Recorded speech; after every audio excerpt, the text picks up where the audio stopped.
It was then, all the way back in 2019, that Quentin Tarantino released the film Once Upon a Time in Hollywood, which at the time of recording is his most recent movie. A box office hit. It also attracted Oscar interest. Brad Pitt won his first Academy Award for his work in the movie. And, Once Upon a Time in Hollywood tantalizingly set up the finale for a filmmaking directorial career that, most of us had known for some time was coming to an end, because Quentin Tarantino had been very open about the fact he was going to retire. Stories. We would be honoured if you would join us. The first hint that he was looking to, prematurely really, bring the curtain down on his film directing work came in 2012 as Django Unchained was making its way into the world. Gentlemen, you had my curiosity, but now you have my attention. Now, at that time, Tarantino gave an interview to Playboy magazine, and he said, I quote, "You stop when you stop. But in a fanciful world, 10 movies in my filmography would be nice." He argued, he said, "I've made 7 at the point of Django." He says, if I stop at 10, that would be okay as an artistic statement. And his reasoning there was, quote, "I just don't want to be an old man filmmaker. Directors don't get better as they get older. Usually the worst films in their filmography are the last 4 at the end." And he said, "I'm all about my filmography. I'm all about basically how one bad film could, cluck up 3 good ones." Other directors have said similar things before. Alan Parker just said, the late Alan Parker said that as directors get older, they just basically make the same film over and over. He called time on his directorial career with Angela's Ashes. More recently, though, we've got people like Martin Scorsese still making really interesting movies into their 80s. So I don't think it fully holds water. But also you can sort of see where Tarantino was coming from. So if we count Kill Bill then as one film, as Tarantino does, even though it was released in 2 parts, this meant at the point he'd made Django Unchained, Tarantino had 3 films left to go. Now, the next one was going to be The Hateful Eight. That in itself was a bit of a production saga, that Tarantino was going to make that film. Then the script leaked online. Then Tarantino wasn't going to make that film. Then he staged a live script reading of the film, of the script of the film that he wasn't going to make. And then the film that he wasn't going to make became the film that he ultimately did make, and that was film number 8. So then what was film number 9 going to be? Because around the time he was promoting The Hateful Eight, he reiterated he was retiring from directing, and he was considering doing work in film criticism. In fact, in more recent times, he signed a 2-book deal and wrote a novelization of Once Upon a Time in Hollywood. He's written a book called Cinema Speculation as well. He's podcasting too. Who would do something like that? But in 2019, he released the film Once Upon a Time in Hollywood. And at that point, all eyes were really on Tarantino to see, what will you do next? And here we are 5 years on from the release of that film. And the answer to the question remains, I don't quite know. Because, for a while, it was all about the speculation. Tarantino would take a little bit of time anyway, generally between projects, to work out what he was going to do next. The surprise candidate that came out, just sprung up very quickly and out of nowhere, was a Star Trek movie. Now, it's little secret that Paramount Pictures was struggling where to go next with big screen Star Trek movies. 2016's film Star Trek Beyond, it had gone down okay, middling 3-star reviews, decent box office, hadn't set the world alight. And so Paramount had a decision as to whether to make a 4th film with the crew of Star Trek Beyond in it, or it could reboot, or it could go off in any number of directions. Few of us saw the idea of an R-rated Quentin Tarantino Star Trek movie coming, but that's what we were teased with for a while, because it was at the end of 2017, even before he'd finished Once Upon a Time in Hollywood, that Tarantino pitched the idea for a Star Trek film to Paramount Pictures. And perhaps understandably, Paramount Pictures absolutely bit his hand off. Yeah, that would put a lightning bolt through the franchise. Didn't go down massively well with Star Trek fans, or at least a subset of Star Trek Trek fans, but still, Paramount wasted little time getting its checkbook out and hiring a room of writers to flesh out the idea of what this could look like. Tarantino brought these writers in, and Drew Pearce, Lindsay Beer, Mark L. Smith, Megan Amran. They were tasked with just trying to work out what this was. Now, J.J. Abrams, he of Bad Robot, whose company has basically overseen big screen Star Trek in recent times, he was involved as well. Tarantino and Abrams had chatted about it. Tarantino also had noodled with the idea of doing a franchise film before. It's no secret he liked the idea of doing a James Bond film, but a very raw, back to basics James Bond film, a la Casino Royale, actually, as it turned out. But Tarantino obviously didn't make that. But when it came to Star Trek, Mark L. Smith, who'd penned The Revenant, eventually took the lead on the project while Tarantino went off to make Once Upon a Time in Hollywood. And Smith put together a script that would have put Captain James T. Kirk at the front and centre of everything. Would have been an R-rated Star Trek adventure. Tarantino confirmed that himself. That also caused a bit of a furore amongst Star Trek fanbase. Star Trek, wherever you stand on it, is not an R-rated franchise for good reasons. And so this was a bit of a grenade into the midst of all of that. However, by the end of 2019, in the midst of his Oscar run for Once Upon a Time in Hollywood, Tarantino had second thoughts. Talking to Consequence of Sound, he concluded that Star Trek for a final film wasn't right. I mean, if it had been his 6th or 7th film, maybe a franchise movie, that would have been okay. But as your big finale, well, it was probably too big, if anything. There were also going to be too many cooks on something like that.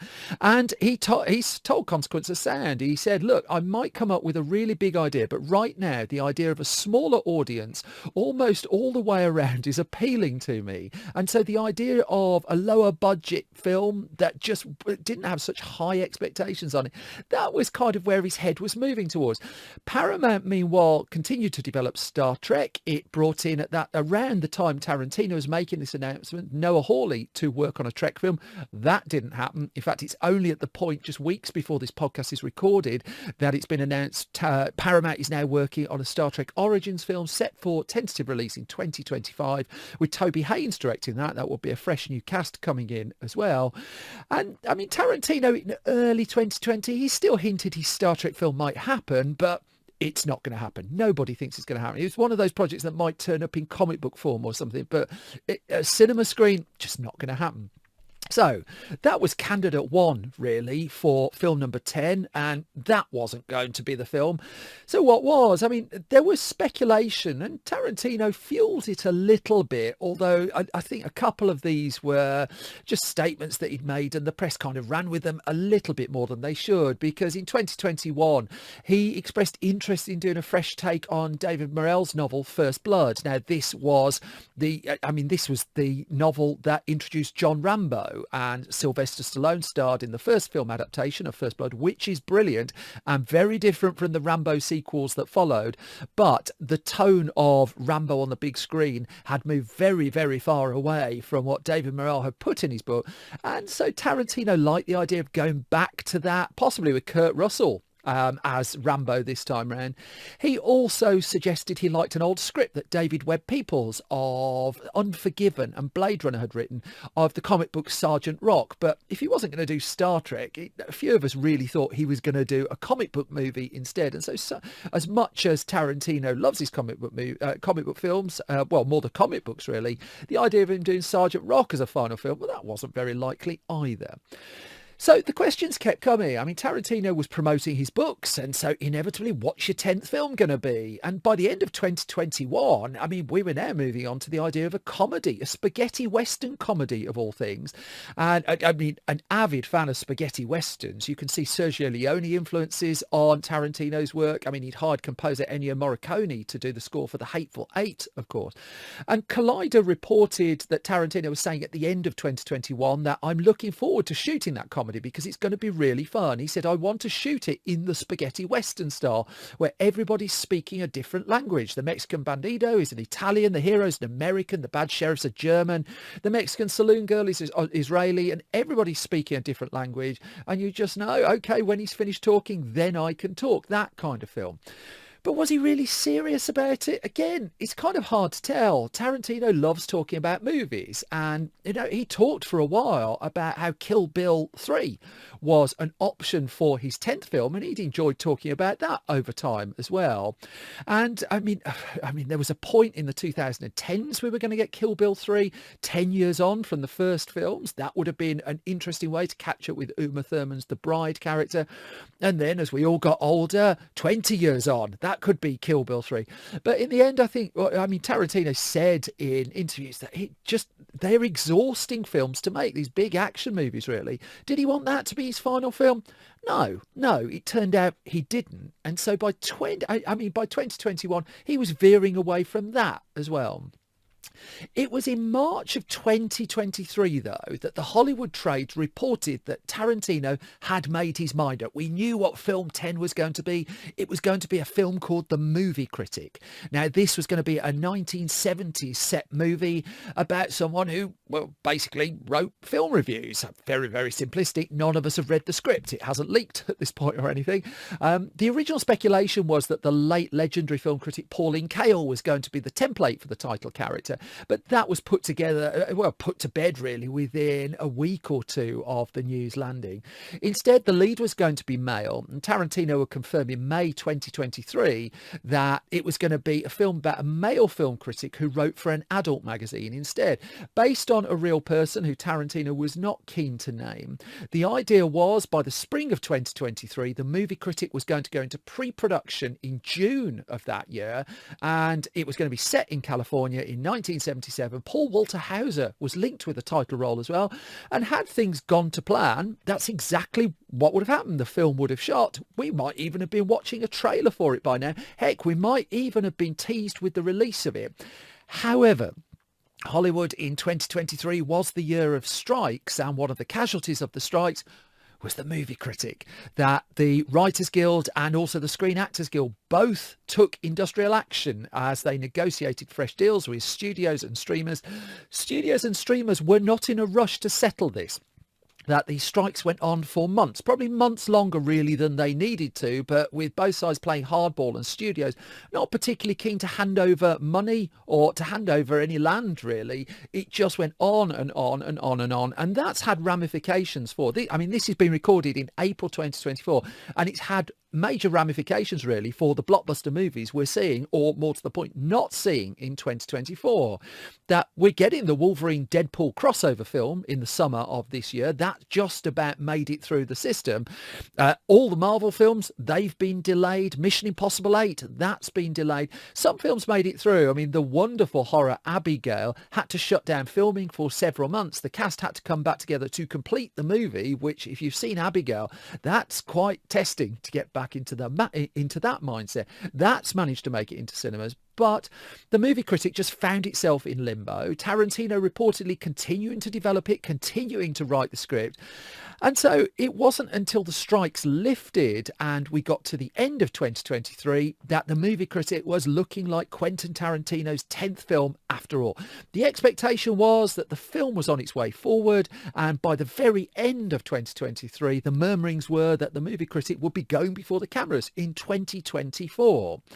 And indeed, by early 2024, The Movie Critic did appear to be moving. The Hollywood trades were reporting such, and the idea was, it'd been delayed, but the idea was do a single day of shooting in California in 2024, just one day, because then the film would qualify for a tax credit and you could reassemble everyone and shoot the rest of the film in early 2025.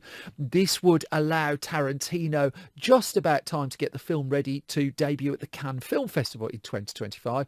Tarantino's relationship with the Cannes Film Festival is pretty legendary, and it would be a very, very logical and understandable that he'd want to debut his final film there. Just look at how he got Inglourious Basterds into a releasable state, even though it wasn't ultimately the complete final version, just in time to get it to the Cannes Film Festival. That's how important it was to him.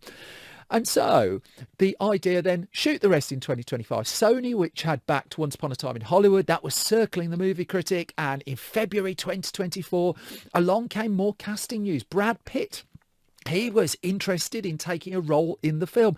Then a real bombshell, Tom Cruise was linked with the movie. That Tom Cruise in February 2024 did a deal with Warner Brothers to develop projects there, and there's just been a sense that once Mission Impossible 8 is done, Tom Cruise's franchise work at Paramount Pictures, which is where he's been for pretty much the last decade, would be coming to an end, and he would be looking for other more dramatic and risky affair alongside his blockbuster roles.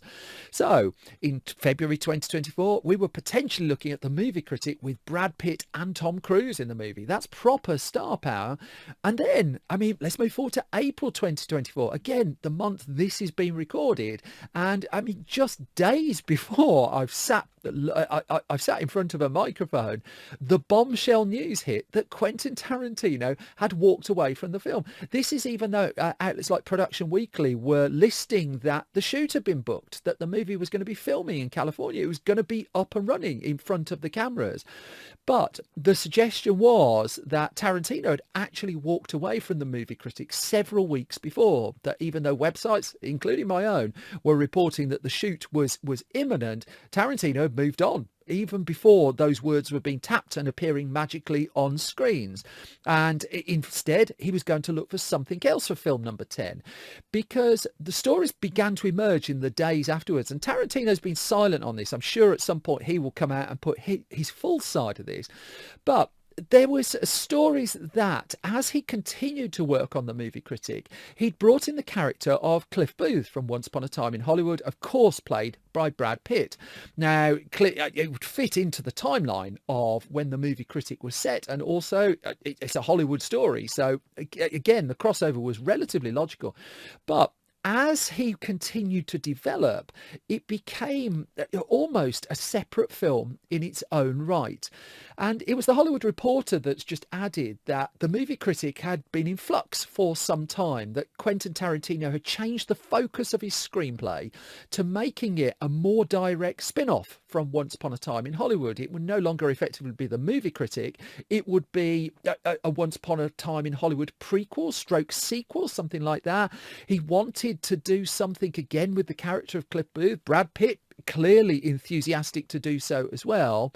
And so it wasn't going to be a crossover. It was an entirely different film. But was that going to shoot in 2024? I mean, that had been moving forward as well. But even as reports of the Movie Critic being lined up for production were being written, Tarantino had moved on from that and was on the verge too of abandoning his idea for a Once Upon a Time in Hollywood follow-on stroke prequel stroke sequel, something of that ilk. And in the end, he pulled the plug on both of those films. Now, this is 5 years on, nearly we are now, from Once Upon a Time in Hollywood, and 12 years on from the first hints that Quentin Tarantino was going to retire after 10 films. And it kind of leaves us almost back at the drawing board, because reports now are that Tarantino is going to look for something completely from scratch, develop something, just completely from page one, which in turn is clearly going to take a fair amount of time to do. Now, in the past, he's resurrected projects that have been on his docket for a while. Inglourious Bastards, he came back to after nearly a decade of first mentioning. The Hateful Eight, he came back to after saying he was abandoning that film. Will he go back to the Movie Critic? Will he go back to Once Upon a Time in Hollywood in whatever form he was planning to do that spin-off movie? That's pretty much unclear. But also there's a feeling now that he's almost made a rod for his own back, that because he was so overt with the fact that he was looking to step away from directing a film, and because he was open and told people that 10 films and it was going to be just pretty much where he stopped his film directing career at least, well, now there was a weight of expectation on whatever that film was going to be. Now, was it that expectation that led to him stepping away from the Movie Critic? Did it have to fit a template of what a big final movie would be? Again, only Tarantino really knows the answer to that. But I think it was, as the Hollywood Reporter speculated, if Tarantino hadn't mentioned he was going to retire, had made his final movie and then stepped away, announced his retirement once that film was out in cinemas, would that have changed the choices that Tarantino was looking to make? As it is, it's hard to shake the feeling, and he's a much better filmmaker than me, so, no judgment. It's just hard to shake the feeling from the outside looking in that Quentin Tarantino has almost boxed himself into a corner by being so open about his plans. And at the point we're sat here recording, even if he put together a script in the next couple of months, managed to get it shooting the start of next year, we're now looking towards, I would imagine, the earliest we could see a new Quentin Tarantino film is the end of 2025, early 2026. But even then, there's an increasing amount of self-brought pressure on his shoulders. And so if I were a betting man, thank goodness I'm not a betting man, well, I'm not sure where I'd put my money on when that film would be. Could he just leave his career at 9? Could he just kind of do some kind of rewrite and say that Kill Bill's actually 2 films? Don't know. I think we're at the point now where it's hard to rule that much out. The only thing that seems relatively certain is the Movie Critic ain't going to be filming anytime soon.